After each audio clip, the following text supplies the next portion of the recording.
மாண்புமிகு பள்ளிக்கல்வித்துறை அமைச்சர் பேசி முடிங்க.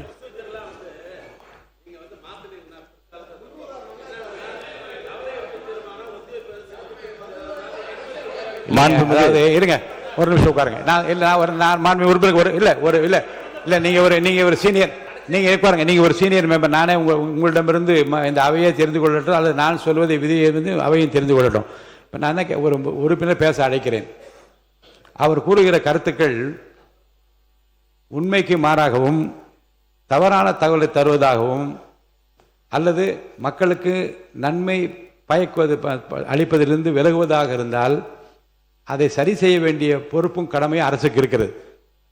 அவர் என்ன பேசினாலும் அதற்கு சரியான ஏற்ற பதில் இருந்தால் அது நன்மை பயக்குமானால் நான் அனுமதிக்கிறேன்.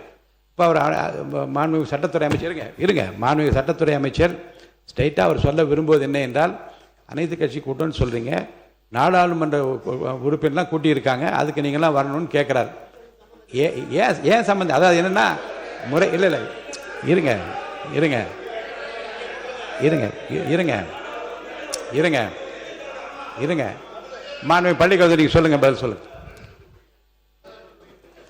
மாண்புமிகு சட்டமன்ற பேரவை தலைவர் அவர்களே, வரலாற்று சிறப்புமிக்க நம்முடைய இந்த தமிழ்நாடு சட்டமன்றத்தில் 6/12/2018 அதாவது 2018ஆம் ஆண்டு டிசம்பர் மாதம் 6ஆம் தேதி இதே போன்ற ஒரு நிகழ்வில் காலையில் நம்முடைய சட்டமன்ற நிகழ்வை முடித்து அன்று மதியமே மிக முக்கியமான ஒரு சிறப்பு தீர்மானம் நிறைவேற்றப்பட்டதை சுட்டிக்காட்டி, அனைத்து கட்சி கூட்டத்தினுடைய நோக்கம் என்பது என்ன? அனைத்து கட்சிகளின் குரலும் நாட்டின் நலன் கருதி ஒன்றாக மக்கள் பிரதிநிதிகள் ஒன்று கூடி ஒரு தீர்மானத்தை நிறைவேற்றுவது.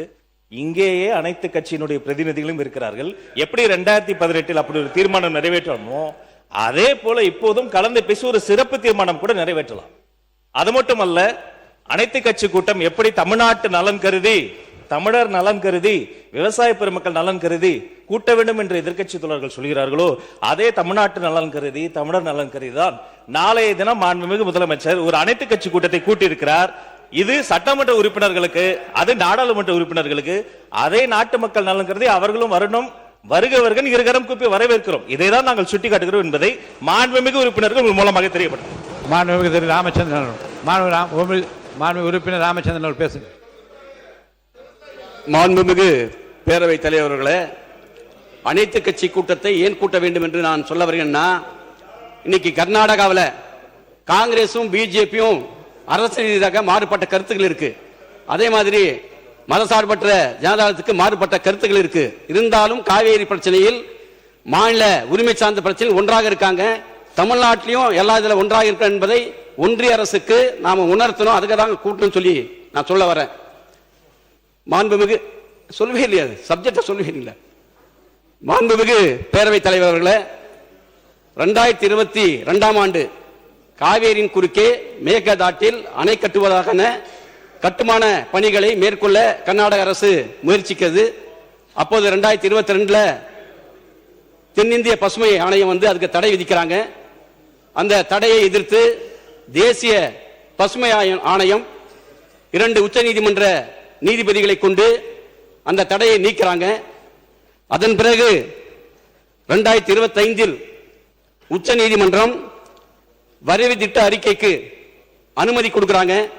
அந்த உச்ச நீதிமன்ற தீர்ப்பில் இது வரைவு திட்ட அறிக்கைக்கான தீர்ப்பு தான், அணை கட்டுவதற்கான தீர்ப்பல்ல என்று தெளிவாக சொல்லப்பட்டிருக்கிறது. அதை எதிர்த்து தமிழ்நாட்டு அரசின் சார்பாக 24/5/2026 அன்று சீராய்வு மனுக்கள் தாக்கல் செய்யப்படுகின்றன. அந்த சீராய்வு மனுக்களை உச்ச நீதிமன்றம் நிராகரிக்கிறது. ஆகவே காவேரி பிரச்சனைக்கு ஏற்கனவே நடுவர் நீதிமன்றம் நமக்கு தீர்ப்பு வழங்கியிருக்கிறது. 2033 வரை அந்த தீர்ப்பு செல்லுபடியாகும். அவ்வாறு இருக்கும்போது புதிய நடுவர் மன்றம் அமைக்கப்பட வேண்டிய அவசியம் இல்லை.